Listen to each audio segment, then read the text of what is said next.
পাচ্ছেন একেবারে super soft, একেবারে স্পঞ্জি হয়েছে কেকটা। কম বেশি সবার বাড়িতে কিন্তু কফি থাকে, তো আজ আমি কফি ফ্লেভার কেক বানিয়েছি। কেকটা যেমন দেখতে সুন্দর, খেতেও কিন্তু পুরো দুর্দান্ত হয়। আর আপনি যদি আমার চ্যানেলে নতুন বন্ধু হয়ে থাকেন, অবশ্যই চ্যানেলটিকে লাইক, শেয়ার ও সাবস্ক্রাইব করে নেওয়ার অনুরোধ থাকলো।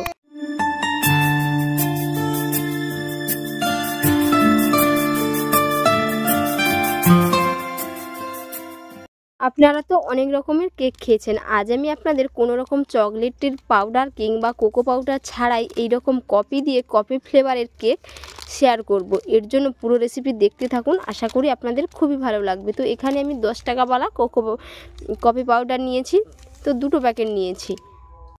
কফি ফ্লেভার কেক বানানোর জন্য এখানে আমি উষ্ণ গরম দুধ 1 কাপ নিয়ে নিচ্ছি। সবার প্রথমে একটি বেটার বানিয়ে নেব। এর জন্য একটি মিক্সিং বোলের মধ্যে 1 কাপ উষ্ণ গরম দুধ নিয়েছি। তো এই কাপের মাপ করে 1 কাপ আমি চিনি দিয়ে দেব। 1 কাপ চিনি নিয়েছি, তো চিনিটা আমি গোটা চিনি নিয়েছি, চিনি গুঁড়ো করার কোনো দরকার নেই। আজকের কেকটা কিন্তু সম্পূর্ণ সহজভাবে একেবারে আসানিসে বানিয়ে নিতে পারবেন। এর জন্য এখানে আমি আস্ত চিনি নিয়েছি 1 কাপ। তো ভালো করে চিনিটা এই গরম দুধের মধ্যে মেল্ট করে নেব। যতক্ষণ না মেল্ট হচ্ছে ততক্ষণ কিন্তু আমি নাড়াচাড়া করতে থাকবো। চিনিটা খুব সুন্দর হয়ে মেল্ট হয়ে গেছে। এবার আমি এর মধ্যে দিয়ে দেব 2 কফি পাউডার। এখানে আমি 10 টাকা দামের 2 কফি পাউডার নিয়েছি, এর মধ্যে মিশিয়ে নেব। তো আপনারা যদি চামচ মাপ করে নেন তাহলে এর মধ্যে 2 চামচ দিতে হবে। তো বন্ধুরা, এই কফি পাউডারগুলো কিন্তু সবার বাড়িতে সবসময় থাকে, তো তাই আমি এখানে 2 প্যাকেট কফি দিচ্ছি।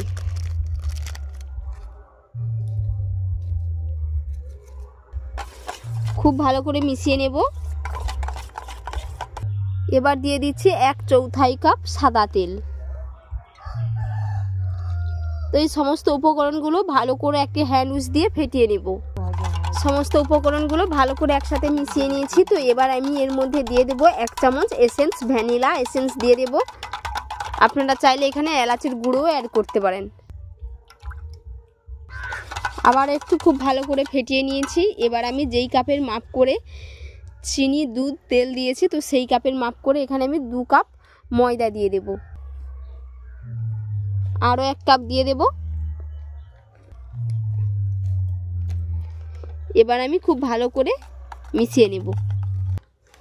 খুব ভালো করে ফেটিয়ে নিয়েছি যাতে না কোনো ডেলা কিংবা গুটলি ভাব থাকে, তো খুব ভালো করে কিন্তু ফেটিয়ে নিতে হবে। তো এখানে আমি খুব ভালো করে ফেটিয়ে নিয়েছি। এবার আমি এর মধ্যে দিয়ে দেব 1 চামচ বেকিং পাউডার। 1 চামচ বেকিং পাউডার, তো এর হাফ আমি বেকিং সোডা দিয়ে দেব। হাফ বেকিং সোডা দিয়ে দিলাম। তো আপনারা যদি না এখানে বেকিং পাউডার আর বেকিং সোডা অ্যাড করতে চান তাহলে আপনারা এখানে ইনোরও ব্যবহার করতে পারেন। তো ভালো করে মিশিয়ে নেব। এটাকে অ্যাক্টিভ করার জন্য 1 চামচ মতো এখানে আমি দুধ দিয়ে দিচ্ছি।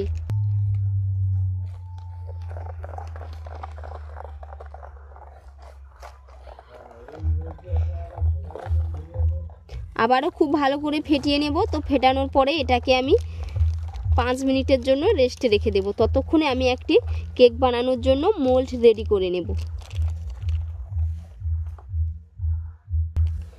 কেক বানানোর জন্য আপনাদের কাছে যদি মোল্ড থাকে তো তাহলে খুবই ভালো হয়। যদি না মোল্ড থাকে, এইরকম অ্যালুমিনিয়ামের বাটি কিন্তু সবার বাড়িতে থাকে। তো এখানে আমি একটি বাটি নিয়েছি আর এখানে খাতার কাগজ কেটে নিয়েছি। আপনারা চাইলে এখানে বাটার পেপারও নিতে পারেন। তো হালকা করে একটু তেল লাগিয়ে নিচ্ছি বাটির গায়ে, সাথে এই কাগজটার মধ্যে সাদা তেল নিয়েছি। খুব ভালো করে হাত দিয়ে একটু ব্রাশ করে নেব। তো এখানে বেটারের ফাইনাল লুকটা কেমন হয়েছে দেখিয়ে দিচ্ছি। এই যে বেটারের ঘনত্ব কিন্তু আমি এই রকম রাখবো। এর থেকে বেশি ঘন করলে কেকটা কিন্তু ফেটে যাবে এবং পাতলা করলেও কেকটা খুব বেশি ভালো হবে না। তো এর কারণে আমি এই রকম বেটারের ঘনত্ব রেখেছি। এবার আমি এটাকে মোল্ডের মধ্যে মোল্ড আউট করে নেব। বেটারটাকে মোল্ডের মধ্যে এই যে ঢেলে নিচ্ছে আর কত সুন্দর হয়ে পড়ছে দেখুন। এবার আমি কেক মোল্ডটাকে খুব ভালো করে একটু ট্যাপ করে নেব যাতে এর ভেতর থেকে বাবলসগুলো বেরিয়ে যায়। এরকম করে একটু ট্যাপ করে নিতে হবে।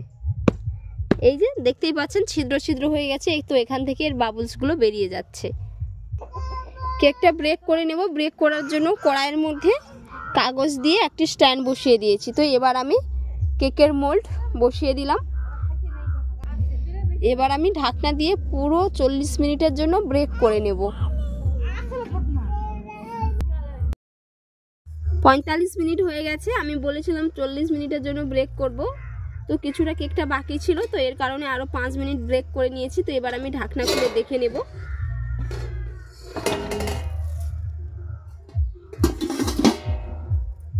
দেখতেই পাচ্ছেন কেকটা কত সুন্দর হয়েছে। তো আমি একটা কাঠি দিয়ে চেক করে নেব কাঠির গায়ে লেগে যাচ্ছে কিনা।